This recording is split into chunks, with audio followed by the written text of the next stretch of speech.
The most difficult part of that step for me, I had so much anger and so much resentment against everybody, you know, God, my parents, certain people, you know, that had wounded me or hurt me or whatever. The other side of that four-step talks about, and where was I to blame? And boy, that was a tough one, because I didn't want to blame myself for anything, you know. But the reality was that I was the chief, you know, and I needed to look at myself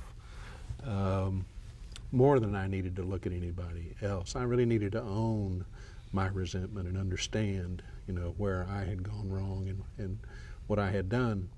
And there was times when I couldn't really even put my finger on anything other than I had held on to the resentment. You know, maybe I had not done anything in some cases to where somebody, you know, had wounded me or whatever, but I held on to that resentment against them.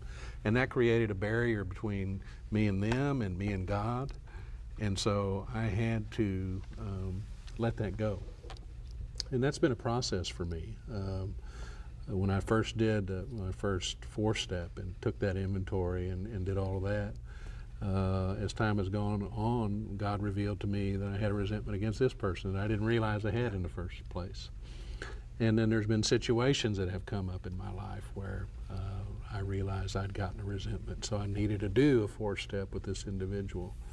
But I think the toughest part of that for me was my willingness to look at myself. You know, it's always so much easier for me to point my finger at the other guy, but once you have to, I had to get comfortable with the fact of saying, you know, John, look here first. Yeah. This is the first place you need to look.